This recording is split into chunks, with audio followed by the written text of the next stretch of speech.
Boa noite, gente. Agradeço desde já a presença de vocês, mesmo debaixo de chuva, engarrafamento e tudo mais. Bom, vocês devem estar se perguntando, ou podem estar se perguntando, por que uma psicóloga vai falar sobre diagnóstico diferencial, né? Sendo que é um tema que a gente costuma ouvir a partir do discurso médico, né? Juliana, inclusive, trouxe vários elementos aí que nos ajudariam bastante para tratar sobre o diagnóstico diferencial. Mas a ideia aqui é que a gente possa falar de uma experiência clínica, da prática, da importância e dos impactos, né, de você diferenciar um transtorno psiquiátrico de uma demência, da evolução que pode acontecer, que a gente já respondeu a pergunta, né, do título da palestra de Juliana, desses riscos, né, e o que é possível fazer diante desse cenário que a gente está vendo aí, que é cada vez mais prevalente. Tá? A gente tem aqui uma experiência numa internação psiquiátrica, vou falar a partir desse lugar, né, trazendo aí dentro desse contexto, mas é indiscutível, a gente tem aqui pessoas da equipe, tem Michele, que é do programa, a Laís, que é fono, enfim, e todo mundo que acompanha os pacientes aqui, do quanto a gente tem recebido, né, na nossa experiência, pacientes que chegam com uma sintomatologia muito psiquiátrica, né, ali chama psiquiátrica do transtorno de uma depressão, de esquizofrenia, de um transtorno bipolar, e quando a gente vai ver, não é só isso mais que tem, né? E tem algo aí que a gente está precisando escutar e intervir, justamente para que a gente possa retardar aí esses efeitos desses processos demenciais e tantos outros também subjetivos e emocionais e psicológicos, ok? Então, a ideia é que a gente faça mais uma provocação do que necessariamente se basear aqui na teoria ou tomar e me apropriar do discurso médico, tá? Vou passar, inclusive, pensei da fala ser justamente dividida entre alguns conceitos, trazer o caso, que é uma experiência clínica, e depois tratar aí, né, de alguns elementos que são interessantes para a gente sair daqui realmente pensando e se provocando, mas trouxe basicamente aqui alguns conceitos só para a gente dar uma orientada, né, para até poder pensar já o caso a partir do que já foi trazido também por Juliana. Vou me basear no manual, né, de diagnósticos aí, dos transtornos mentais. Então, no manual, a demência também está como um transtorno mental, se a gente for pensar, né? A gente tentou dividir entre transtornos psiquiátricos e demências, meio que para nos orientar melhor na fala, tá? Mas no manual também a gente também tem chamado a demência, né, o comprometimento cognitivo leve, maior, enfim, de transtorno mental, mas só para a gente ter uma orientação, tá, mais clara aí dessa divisão, porque, como a Juliana falou, tem uma relação aí que a gente discute muito sobre a depressão, mas a gente não pode esquecer da outra, né, uma gama enorme aí de transtornos que podem estar associados, ou, enfim, a gente vai ver mais para frente, tá? Então, basicamente, eu dividi aqui os transtornos, de acordo com o DSM, como essas alterações clinicamente significativas, que estão aí relacionadas à regulação emocional, a comportamento, a cognição, que vão refletir realmente aí uma disfunção dos processos psicológicos, biológicos do desenvolvimento dentro, né, do que a gente entende aí de um funcionamento mental. Isso precisa ser significativo ao ponto, como a Juliana falou, de interferir, né, na nossa psicodinâmica, na nossa vida diária, nas nossas atividades laborais, nas nossas relações, ou seja, de ter um prejuízo na nossa vida e isso se configurar, de fato, um transtorno. Já o transtorno neurocognitivo, que é como está o bloco, né, onde estão lá as demências características, né, no manual de transtornos mentais, a condição aí que vai estar muito marcada para uma sintomatologia primária, né, que a gente vai fazer uma avaliação numa hipótese diagnóstica de demência, é que esse déficit clínico, que tem declínio cognitivo, funcional, enfim, ele esteja como uma sintomatologia primária, tá? Então, para isso, inclusive, precisa ser adquirido esse declínio, não é um declínio de uma questão, por exemplo, de neurodesenvolvimento, que a pessoa tem ali no início da vida, enfim, é um declínio adquirido e que precisa, inclusive, estar parametrizado com um funcionamento anterior. Então, o que essa pessoa conseguia fazer antes da vida e que agora já não consegue mais da mesma forma, e isso só está, né, regredindo, e enfim. Então, precisa ter esse parâmetro aí também para a gente falar de transtorno neurocognitivo. Aí vamos ver o que é aí o diagnóstico diferencial, né, para depois tratar da importância disso no nosso público idoso, que é o que nos interessa aqui hoje. O diagnóstico diferencial, ele é baseado na noção de que o clínico, digamos, o profissional, que não necessariamente é só o médico, e por isso eu quero trazer muito a importância, assim, todos nós profissionais que trabalhamos com o idoso, a gente precisa estar atento ao que vai para além da nossa prática específica, né? Eu, como psicóloga, se eu quero atender um idoso, eu preciso estar atento, por exemplo, a uma hipótese de infecção urinária, mesmo que eu não seja médica, né? Isso não diz respeito, inclusive, só os profissionais. Quem acompanha um idoso como familiar, como cuidador, formal ou informal, essa escuta é de uma sutileza tão importante que pode, inclusive, agregar muito, né, na qualidade de vida e na condição dos nossos pacientes idosos. Então, essa escuta, mesmo eu sendo psicóloga, mesmo eu sendo terapeuta ocupacional, vai estar trazendo esse diferencial dessa avaliação ampla que o idoso nos convoca, né? Então, o clínico está ali investigando o que um único diagnóstico entre um grupo de diagnósticos que rivalizam entre si e que são mutuamente exclusivos. O que quer dizer que, por exemplo, quando a gente fala de grupo de diagnósticos, tem lá, né, os blocos diagnósticos lá no manual, onde tem lá os transtornos de humor, tem transtorno bipolar, depressão, enfim, tem os transtornos neurocognitivos, do desenvolvimento, transtorno de personalidade. Não, o que vai ser avaliado é o que aquela manifestação sintomática, né, aquele conjunto de sintomas, pode aí nos ajudar para melhor determinar a sintomatologia primária que seja característica e criteriosa num grupo de um diagnóstico. Então, não dá para ter, por exemplo, transtorno bipolar e depressão, né? Não dá para ter transtorno de personalidade histriônica e borderline. Então, você vai avaliar o que está ali como a sintomatologia primária que pode estar dentro desses critérios diagnósticos. Então, para isso, no manual, né, de transtornos mentais, se utilizam 6 passos básicos, que não se reduzem somente a esses, mas que norteiam essa prática. Primeiro, a simulação e o transtorno factício, que é a gente poder investigar até que ponto o paciente está sendo fidedigno à natureza e gravidade do seu quadro, né? Às vezes o paciente ele traz ali, não com intenção, mas ele não consegue dizer exatamente qual é a natureza da alteração dele e qual é a gravidade disso. E, às vezes, a gente precisa de um familiar. Como a Juliana falou, né, o paciente diz que está ótimo, mas o familiar diz, não está. Tem alguma coisa errada nisso aqui, né? Então, isso precisa ser investigado. Às vezes, o paciente, inclusive, chega no consultório e diz assim, não, eu acho que eu tenho transtorno de ansiedade porque meu amigo foi diagnosticado e eu tenho tudo que ele tem, né? E aí não é bem assim. Outra coisa é quando o paciente também está ali e pode até tentar manipular. É muito comum a gente ver isso nos pacientes com transtorno mental, né? Que não tem uma autopatognose ou não tem uma implicação mesmo no tratamento e chegam ali querendo manipular, né, o discurso e sugestionar algo. Então, a gente precisa estar atento a isso.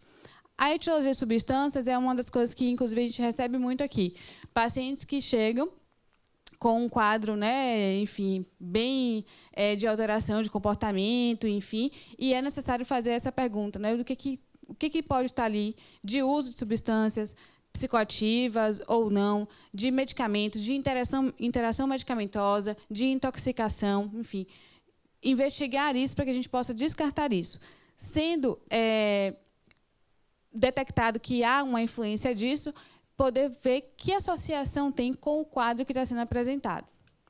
Depois, uma condição médica geral, aí, né, como a Juliana traz para a gente. Então, infecções, né, intoxicações, desnutrição, desidratação, acometimentos, enfim, cardiológicos, subjetivos, ou neurológicos, desculpa. Então, assim, isso tudo também a gente precisa considerar, porque isso pode abrir um quadro, né, de uma alteração de comportamento, e, por exemplo, de uma questão cognitiva, enfim, e que tem uma causa, digamos assim, orgânica ali, que não necessariamente já é um quadro demencial, enfim.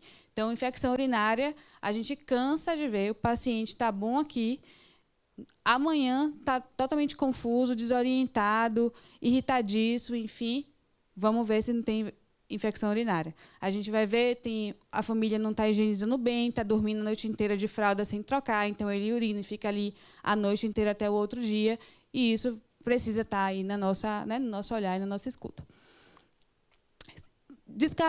Tirando, né, a gente conseguindo excluir todas essas possibilidades que eu falei inicialmente, vamos ver qual é a sintomatologia aí primária para definir um transtorno bem especificado, certo? Quando não há quando esse grupo de sintomas não fecham criteriosamente, né, não se configura em um transtorno bem especificado, também tem a possibilidade, né, que o DSM traz, dos transtornos não especificados. Então, é muito comum a gente ver, por exemplo, no prontuário, paciente com transtorno psicótico não especificado, porque ele apresenta a sintomatologia, tem ali uma questão, né, clínica clara, mas não fecha um critério muito específico, estruturado para aquelas, a divisão, né, os grupos diagnósticos que existem. E também a outra questão é a gente realmente investigar se há inexistência de transtorno, né, porque a gente precisa ver a intensidade, a frequência, o prejuízo que esses sintomas trazem para que se configure realmente transtorno e avaliar, inclusive, que contexto isso está, né? Então, hoje mesmo eu estava atendendo uma paciente que chegou para mim, recente, uma senhora de 80 anos e perdeu o marido há 2 meses, né? E aí os filhos levaram ela no psiquiatra. Ela sempre teve realmente um padrão mais ansioso, enfim, mas todo mundo assim, não, minha mãe tem que fazer terapia porque ela perdeu meu pai e isso vai ser um transtorno, ela já é ansiosa demais, a gente tem que dar conta disso. Ou seja, uma demanda imensa da família, né? O médico disse, não, realmente ela tem que fazer não sei quantas atividades. Mandou ela para o Pilates, para a pintura, para a psicoterapia e queria montar como se fosse um cronograma com os 3 filhos para ela ter sempre ocupação. Aí hoje o filho, ela vem, inclusive se disponibilizou aí para a psicoterapia para atender a demanda dos filhos de fato. Ela está tentando entender aí qual é o lugar dela agora no desejo do outro, porque não tem mais o marido que ela viveu 56 anos numa parceria que eles passavam 1 mês embarcados num veleiro. Era realmente muito assim consistente a relação que ela tinha. Né? Ela disse, rapaz, agora eu tenho eles, então o que eles me demandarem eu vou fazendo, porque isso, inclusive, né, faz parte do processo de como ela está elaborando esse luto. E aí ela chega e diz assim, rapaz, Raíssa, realmente eu estou achando que eu estou lidando com o meu luto do modo como qualquer pessoa lidaria. Né? Só que os filhos ficam assim, não, mas ela vai ter que se entender, porque ela vai ter que se programar, porque a gente não vai estar sempre aqui. Né? E aí eu fui fazer com essa família, tratar a diferença disso. O que é um processo de luto esperado para uma mulher que viveu 56 anos da vida dela com um parceiro numa relação muito consistente, né? E que toda a vida dela, nesse tempo, partiu dessa relação, inclusive, tudo que ela fazia. Né? E agora ela está aí há 2 meses. Não tem nem 1 ano que ela perdeu esse parceiro. Né? E o que vai fazer? Tamponar tudo? Deixar essa mulher aí cheia de coisas, de atividades, enfim? Então, o que a gente está falando? Está falando realmente de um luto que está evoluindo para uma depressão? Ou está falando de alguém que está tentando elaborar o luto dela? Né? Então, isso é importante que a gente esteja aí com essa fineza. Digamos assim, um resultado da investigação, né, desse diagnóstico diferencial é a possibilidade de diagnósticos também coexistirem, né, de um paciente tem mais de um diagnóstico atribuído no caso dele, que é o que eu vou trazer na nossa experiência de uma paciente com transtorno bipolar prévio que evolui com um quadro demencial e hoje a gente consegue perceber como a sintomatologia, né, que às vezes se confundem porque um quadro está influenciando o outro, mas o quanto isso foi, digamos assim, muito claro na abertura do quadro demencial e que a gente precisou de muita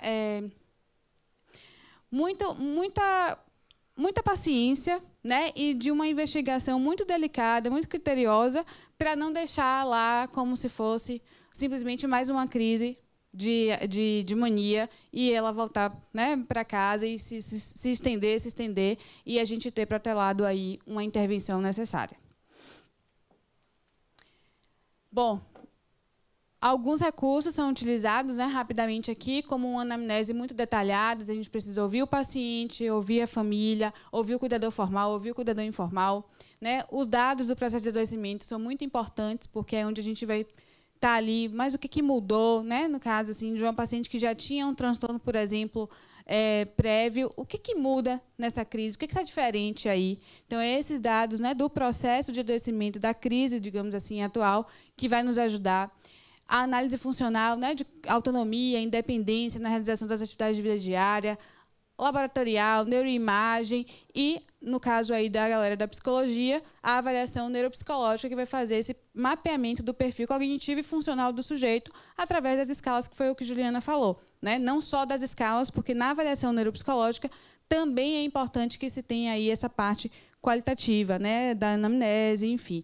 Mas esses testes, essas escalas, nos ajudam muito nesse mapeamento desse perfil, né, cognitivo e funcional do paciente. Então, mas por que a gente está falando um monte de coisa em relação a isso e isso torna importante aí no caso dos idosos?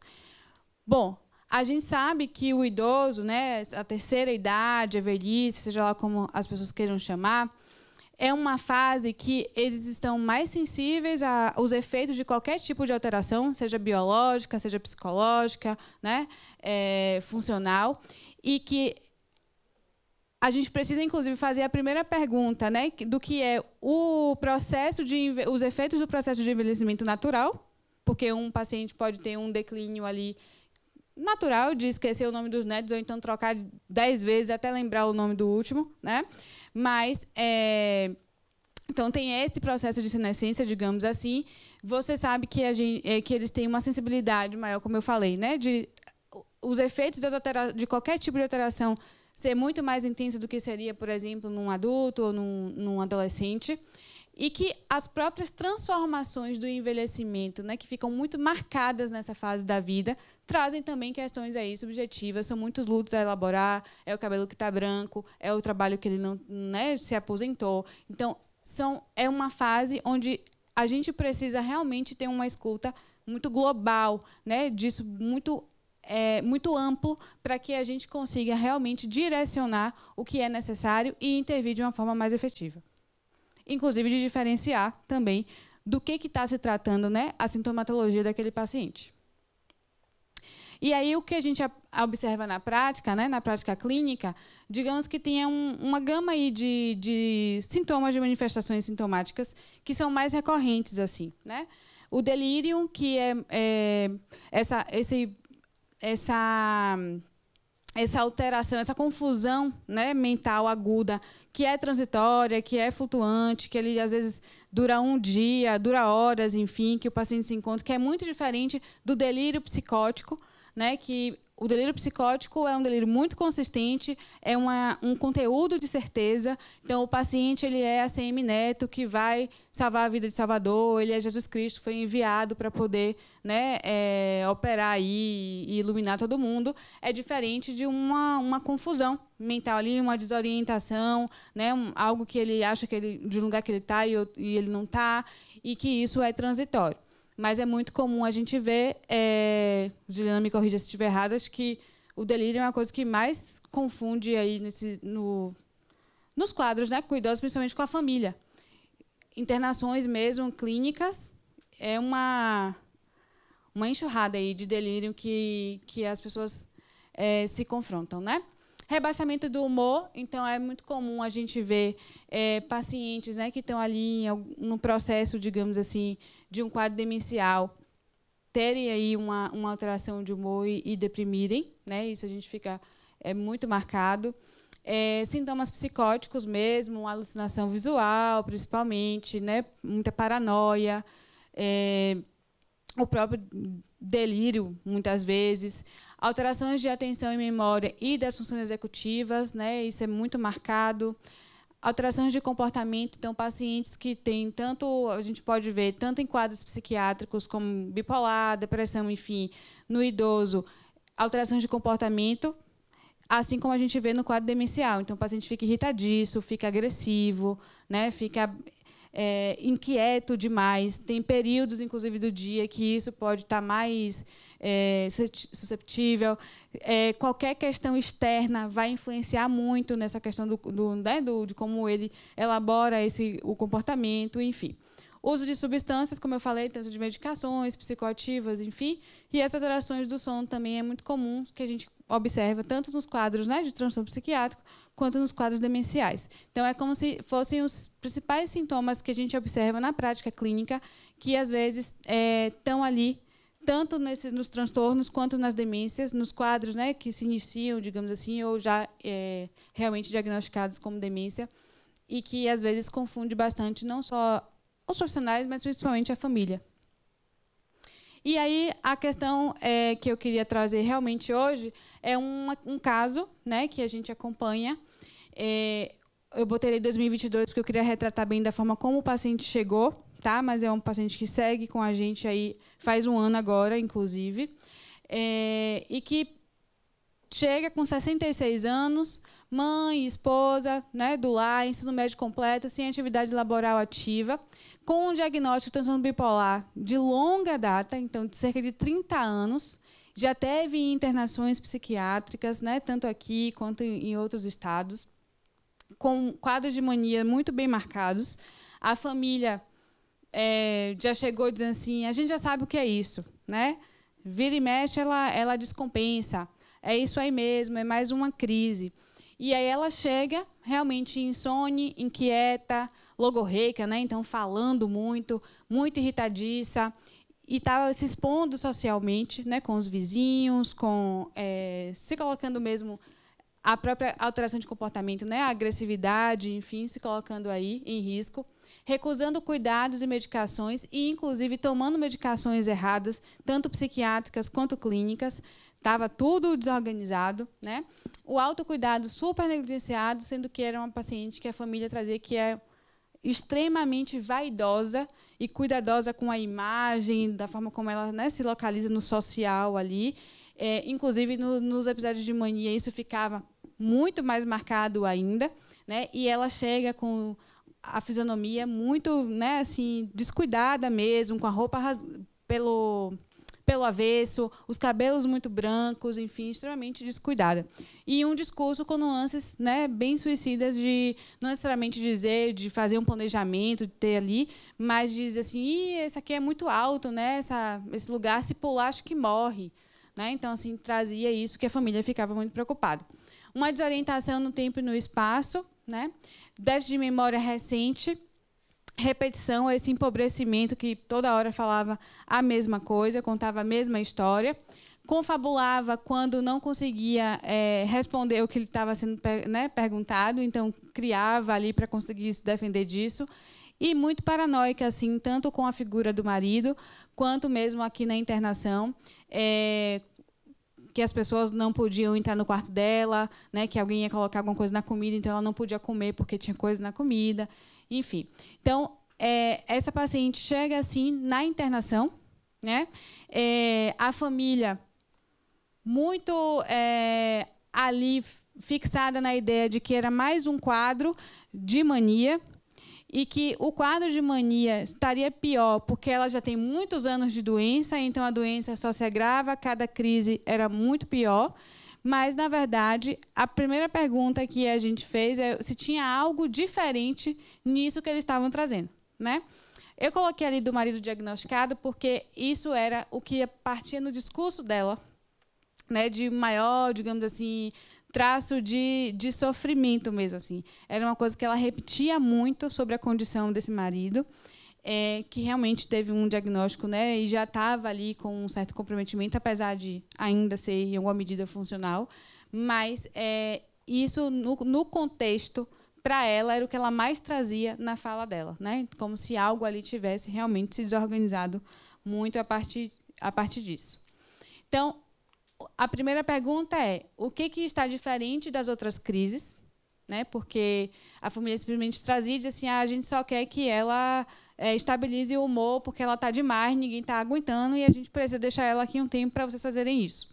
Quando a gente começa a acompanhar a paciente, e aí eu quero dizer uma coisa, a gente não pode deixar de considerar a facilidade, de fato, que se tem de um diagnóstico, por exemplo, numa condição onde você tem como lançar mão de todos os recursos possíveis, né?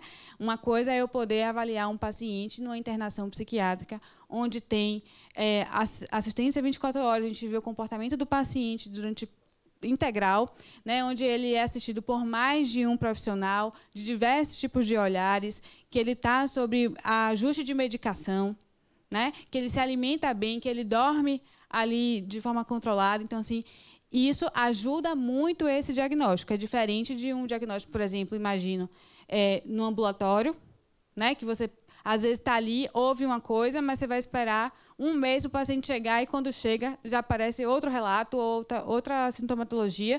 E isso realmente é muito difícil. Eu fico pensando isso, inclusive, no SUS, né, porque, às vezes, nem tem condições de se utilizar dessa gama de recursos, de fazer uma avaliação neuropsicológica, né? Às vezes, até um exame de neuroimagem vai demorar um tempão, porque aí ele vai entrar na fila para fazer a consulta, aí o médico passa, ele vai entrar na fila para fazer o exame, quando vê, já foi 3 meses. Né? Então, assim, a gente está trazendo uma realidade que, de fato, nos favorece muito nesse tipo de investigação e, portanto, de intervenção também.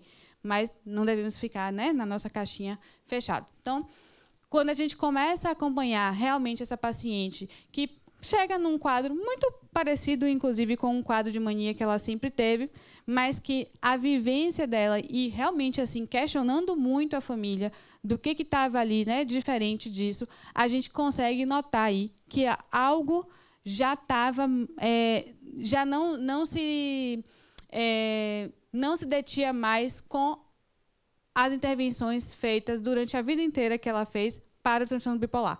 Então, se estabilizou o humor e persistiram muitos sintomas cognitivos, né? E aí a gente realmente precisou fazer toda essa avaliação da parte clínica, médica, enfim, e da avaliação neuropsicológica, né? Trazer essa família para perto, para realmente pegar esses detalhes e fazer uma reorientação e conseguir definir aí qual seria a direção do tratamento agora, porque já não era mais também o mesmo tratamento, as mesmas intervenções, né, interessantes para o caso.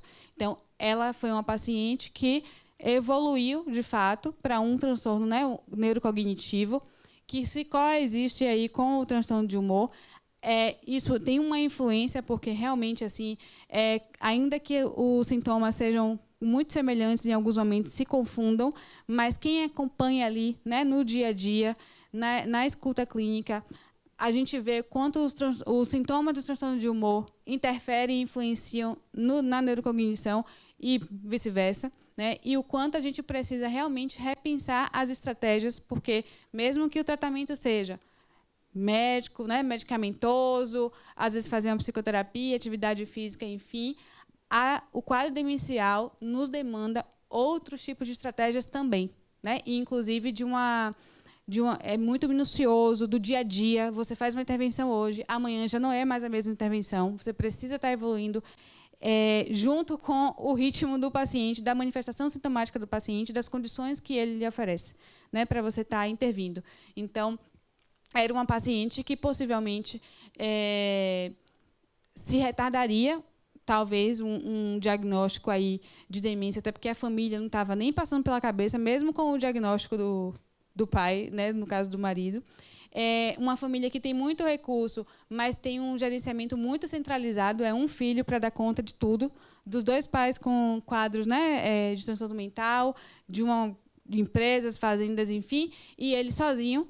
Então, assim, ele realmente não estava nem conseguindo nem escutar e nem ver o que poderia estar ali acontecendo de fato, né? Então, a gente precisou desse momento mesmo que ela ficou internada para conseguir ter isso de uma forma muito clara. E isso facilitou que a gente conseguisse fazer o diagnóstico diferencial e intervisse de uma forma mais assertiva. Aqui, ela, além, né, da avaliação toda, ela teve o estímulo cognitivo logo, né, do treino cognitivo, a estruturação da rotina e das condições para ela, tanto de avaliar a autonomia, né, independência naquilo que ainda era possível, que poderia ser continuado em casa, e também a socialização e a mediação com a família. E aí, um modo que a gente encontrou de poder realmente seguir com esse tratamento, né, assertivo e mais amplo para essa paciente foi uma assistência domiciliar. Ela não ficaria aqui na internação também um tempão, e essa família também era uma família que precisava dessa mediação, né, do caso ali mesmo, no dia a dia, porque senão o risco da coisa se perder do tratamento e da direção era muito grande, né? E aí a gente colocou a assistência domiciliar, né, que é um acompanhamento ali com cuidadoras, né, nos homens cuidadores, e todo de acordo com a demanda do paciente, o que for necessário da equipe multidisciplinar, a gente lança a mão. Então, tanto do médico, quanto de um psicólogo, de um terapeuta ocupacional, do treino cognitivo, enfim, isso foi estruturado para que a gente garantisse, né, que a investigação diagnóstica, que já tinha sido mais assertiva e que possibilitou uma direção do tratamento também assertivo, isso se mantivesse. Porque também não ia adiantar a gente fazer isso e a coisa ficar solta, né? Ou, às vezes, a família tem toda a boa vontade, toda a boa intenção e todo o amor do mundo, mas escapa, né? Escapa porque realmente é um trabalho que demanda disponibilidade, demanda emocional, né? Demanda uma elaboração que não é só difícil para o paciente se dar conta, porque, às vezes, os pacientes com o processo ali demencial inicial, eles se dão conta e eles sofrem muito com isso, com essa condição. A gente cansa de atender, né, pacientes que estão ali. Tem uma paciente mesmo que a gente acompanha no ambulatório, que essa semana ela estava extremamente angustiada porque a filha disse para ela que ela era burra, que ela não estava lembrando mais de nada, né? Então, assim, ela se deu conta disso, ela falou assim, isso é do Alzheimer, e eu não sei mais o que eu faço com isso, né? Então, é algo que a gente vai ali vendo o quanto que é difícil para o paciente se ver nessa condição, do quanto que é difícil para a família também estar nessa condição, e que as saídas a serem encontradas para lidar com essa situação, que não tem um prognóstico, digamos assim, melhor do mundo, porque é uma situação, né, um quadro neurodegenerativo, mas que quanto mais a gente retarda, essa possibilidade de avaliar e de definir a direção e de intervir logo, mais a gente retarda as saídas, inclusive emocionais, para lidar com essas circunstâncias. Porque é muito trabalhoso mesmo, né? Então, o que eu queria mais trazer hoje era nesse sentido, do quanto o diagnóstico diferencial, uma boa avaliação e um bom acompanhamento, né, seja de um transtorno psiquiátrico, seja de um quadro demencial, seja dos dois coexistindo, ou de qualquer coisa que apresenta que aparece essa hipótese, né, ou de algo que não está bem, porque velhice não é sinônimo de doença, o paciente teve alteração de comportamento, já não é mais né, aquele padrão que ele sempre teve, fulaninho sempre foi assim e agora está assim. E isso não é para ser tratado como normal, não é para a gente subestimar, né? Porque quanto mais a gente subestima a qualidade de vida do paciente, a gente subestima a saúde dele e a gente subestima a possibilidade de se encontrar saídas para lidar com a realidade que é tão difícil, né? Já é difícil, por exemplo, com tantos recursos, imagino quem não tem tantos recursos assim. Então, tanto nós profissionais quanto as pessoas que convivem com idosos, né, a gente não pode mais subestimar esse tipo de situação, né? Então, isso vai facilitar a direção do tratamento, o prognóstico, a promoção da saúde, porque o paciente está demenciado, tem os efeitos disso, mas também não acabou a saúde inteira, né? A vida não acabou ali. A gente vai promover o máximo que a gente conseguir dentro da condição dele, da saúde no geral, enfim, da qualidade de vida, da autonomia, dentro do que ele, né, consegue e tem condições. E também sobre as saídas, porque aí a gente não está pensando também só no paciente, também nele, mas também na família, né? Inversão de papéis e tudo mais. Ok? Então, olhares atentos ao sujeito e uma escuta fina mesmo, independente do que lugar e de que discurso a gente trabalha, né? E o que a gente está ali escutando é sempre importante, né? Ainda que seja um mínimo de um sintoma que parece ali simplesmente algo que sempre foi assim, que está assim porque está em crise, está no quadro agudo. Não é bem assim. Ok? Obrigada.